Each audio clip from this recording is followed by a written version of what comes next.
নমস্কার, দ্য বেঙ্গল ডিলিশিয়াসের রান্নাঘরে আমি তনুজা আপনাদের সকলকে স্বাগত জানাই। আমার আজকের রেসিপি পুরভরা পটলের বড়া।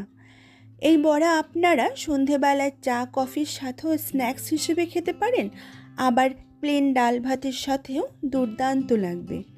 পুরভরা পটলের এই বড়া বানানো ভীষণই সহজ আর খেতেও হয় অসাধারণ টেস্টি। তবে আসুন আমার আজকের রেসিপিটি দেখে নেওয়া যাক।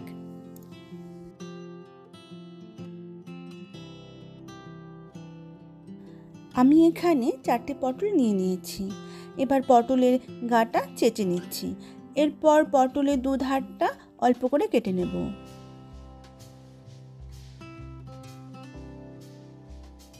তারপর পটলের মাঝ বরাবর সমানভাবে কেটে নেব। একইভাবে সবগুলো পটল আমি কেটে নিয়েছি। এবার পটলের ভেতরে যে দানা বা শাঁস রয়েছে সেটা চামচের সাহায্যে বের করে নেব।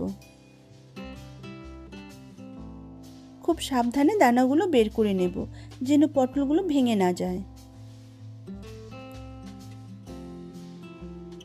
আমি সবগুলো পটলের দানা বের করে নিয়েছি। একটি মিক্সার জারে নিয়ে নিয়েছি।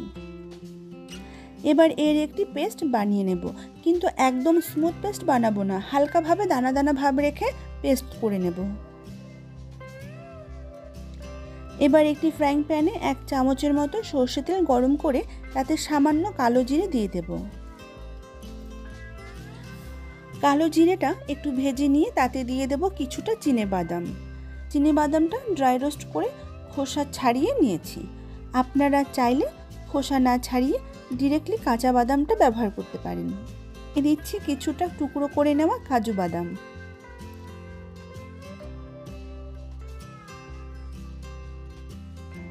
দিয়ে দিলাম কিছুটা কেটে নেওয়া কিশমিশ।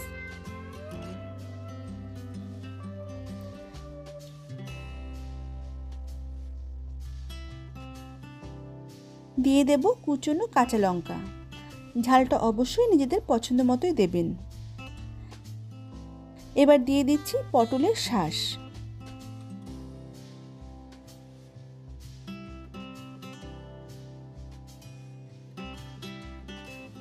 দিয়ে দিলাম 1 চামচ পরিমাণ সর্ষে বাটা।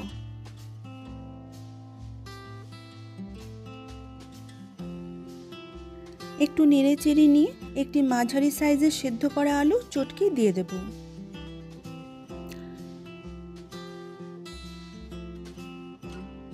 সমস্ত কিছু নেড়ে চেড়ে ভেজে নেব। দিয়ে দিচ্ছি স্বাদ অনুযায়ী নুন আর সামান্য পরিমাণ হলুদ গুঁড়ো। সমস্ত কিছু নেড়ে চেড়ে ভেজে নিয়ে দিয়ে দিচ্ছি সামান্য পরিমাণ চিনি। চিনিটা দিলে টেস্ট ব্যালেন্স হয় আর খেতেও ভীষণই ভালো লাগে। আমাদের পটলের পুর একদম তৈরি। আমি হাফ কাপের মতো আতপ চাল ভিজিয়ে রেখেছিলাম। এবার আমি এর একটি স্মুথ পেস্ট বানিয়ে নেব। আমাদের চালের পেস্ট একদম তৈরি। এবার এর মধ্যে দিয়ে দিচ্ছি 3 টেবিল চামচ পরিমাণ বেসন। তাতে দিয়ে দিচ্ছি স্বাদ অনুযায়ী নুন, সামান্য হলুদ গুঁড়ো, হাফ চামচ পরিমাণ লঙ্কার গুঁড়ো আর দিচ্ছি হাফ চামচেরও কম চিনি।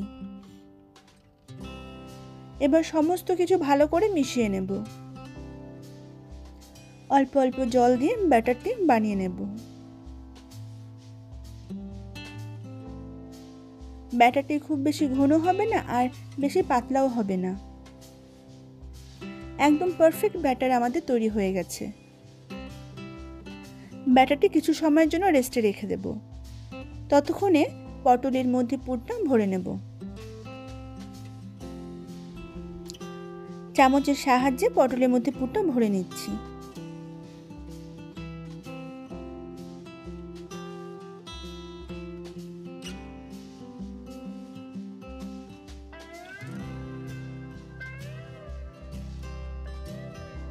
আমার প্রত্যেকটি পটলের পুর ভরা হয়ে গেছে। এবার পুর ভরা পটলের বড়াগুলো ভেজে নেব। তার জন্য একটি কড়াইতে সাদা তেল গরম করে নিচ্ছি। তেলটা হালকা গরম হলেই 2 চামচ তেল ব্যাটারের মধ্যে নিয়ে নিচ্ছি। আর 1/4 স্পুন বেকিং সোডা দিয়ে দিলাম। এবার তেল এবং বেকিং সোডা ব্যাটারের সাথে ভালো করে মিশিয়ে নিতে হবে।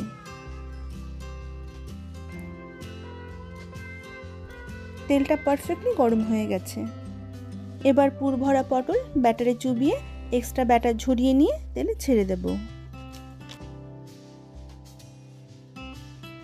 একইভাবে বাকি পুর ভরা পটলগুলো ব্যাটারে চুবিয়ে এক এক করে ছেড়ে দেব। গ্যাসের ফ্লেম মিডিয়াম রেখে বড়াগুলো ভাজতে হবে, নয়তো হাই ফ্লেমে বড়াগুলোর কোটিং পুড়ে যাবে আর পটলটাও সেদ্ধ হবে না, আর লো ফ্লেমে বড়াগুলো তেল টেনে নেবে।